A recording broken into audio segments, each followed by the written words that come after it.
Wherever and however you're watching, thank you for taking the time for CNN 10 News Explained in 10 minutes. I'm Carl Azus at the CNN Center. Iwo Jima is a Japanese island located hundreds of miles south of the Japanese mainland. Its area is about 8 square miles.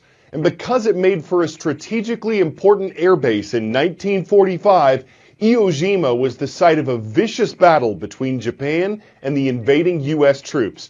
About 21,000 Japanese servicemen and almost 7,000 American servicemen were killed in the battle for Iwo Jima. A photograph snapped 7 decades ago is a reminder of the hard-won American victory. 70 years ago on February 23, 1945, an American flag was raised on the island of Iwo Jima by the U.S. Marines. An Associated Press photographer, Joseph Rosenthal, captured the moment on film. An image of 5 U.S. Marines and a Navy corpsman hoisting a large American flag on the top of Mount Suribachi. The photo would remain an iconic reminder of perseverance during World War II. The image eventually became the U.S. Marine Corps War Memorial, right outside of the nation's capital. It was dedicated by Dwight D. Eisenhower, the 34th President of the United States. The 32-foot-tall bronze figures raise a 60-foot-tall flagpole overlooking Washington, D.C. Uncommon valor was a common virtue as inscribed on the monument. It serves as a reminder from these brothers-at-arms that bravery was a common trait. It's no coincidence that the acronym for seasonal affective disorder is SAD. A psychiatrist first described it in 1984. Mayo Clinic lists SAD or SAD as a type of depression. It usually starts late in the fall or early in the winter and usually ends when the days get longer in spring and summertime. Treating it can be as easy as laughing with your loved ones. Even if you love the cold and winter sports, you've got to admit this has felt like a long winter. At least 12 million Americans suffer from something known as seasonal affective disorder, or SAD. Numbers probably even higher than that. Longer nights, shorter days. All of that leads to a chemical imbalance in the brain. What happens is your serotonin levels are down, and melatonin, which makes you sleepy, that's up. Does it make sense? Symptoms can be mild or severe. You can get fatigue, lack of energy, oversleeping, difficulty concentrating, and also cravings for food that cause weight gain. That probably sounds familiar as well. Diet and exercise can always help. Also, get outside as much as you can. You can also get a specialty designed light box. You just sit there and stare at it for a while each day, or at least put it on your desk. The point is you can get a boost of more natural light. Worst case, some doctors may recommend antidepressants or psychotherapy to help you get through this. Another tidbit, find things that bring you joy. Open up the blinds in your house. Play some of your favorite music and be with your family.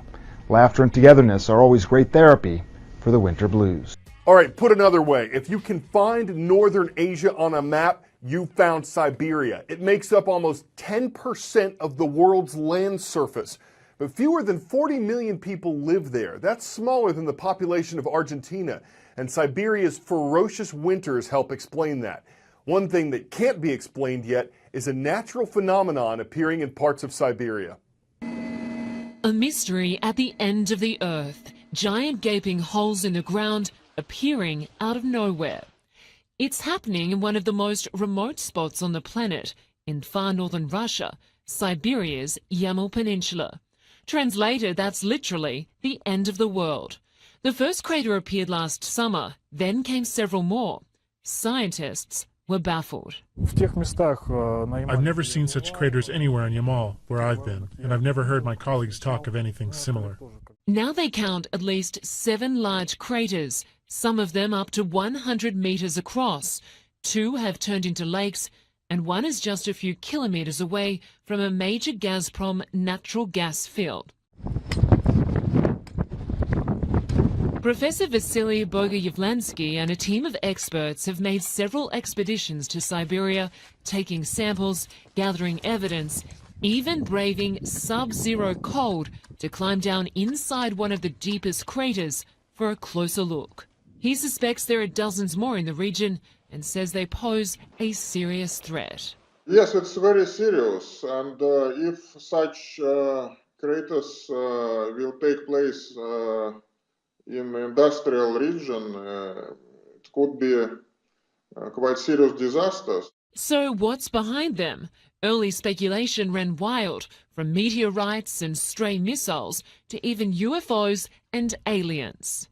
Boga Yavlensky believes a more plausible theory is that the release of methane gas is sparking underground explosions, leaving behind the massive craters. But that still does not solve the mystery. We don't know exactly from where this gas came. Some experts say global warming may be causing Siberia's ice to melt, releasing the dangerous methane blasts. While scientists continue to debate and investigate, for now the mystery only deepens. Linda Kincaid, CNN. On a smartphone or tablet, most apps are small programs that help you do something specific, counting steps or calories or new followers. But there's a relatively new one with the potential for massive impact, and it's free. It connects users who are blind with volunteers who can see and want to help. When we put this show together, it was linking about 13,000 blind people with around 139,000 sighted people. After every session, there's a chance for both sides to rate each other. That helps keep people from abusing the system. It's not available on anything but newer iPhones at this point, but for those who have them, it's building a network of people helping one another. Please identify some of the items in this vending machine.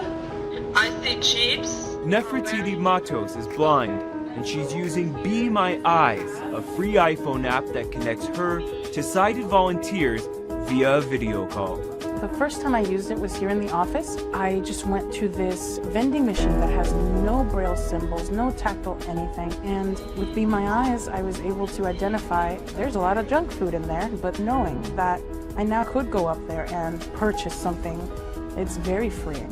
When you're not using the app, when you have to ask somebody out in the street, is that something that's tiresome for the visually impaired? It can be, and it also makes me personally feel like it leaves this impression of dependency. And so I feel like technology of this kind really furthers us along in giving the proper impression, which is that we can do anything really with the right tools and training. Bye-bye. Be My Eyes can empower the blind users as well as volunteers like Melissa Gould. The first time that you got a blind person calling, what was that moment like? It was sort of surreal. I just answered the call, and it was a woman holding her phone at her problem, which was on the floor. She had dropped her necklace, and I just kept saying, okay, go a little right, go down lower, and then I could see her hand, and she took it. And it was a little beautiful moment. I felt happy that I could help someone.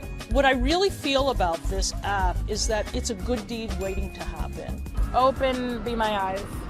Blind users say the only change the app really needs is more sighted volunteers. I've been known to wait up to about 5-6 minutes, and by that time I'm just like, okay, is there a sighted person around? Could you please tell me what train station this is? 23 Street Station. Perfect. Well, thank you very much.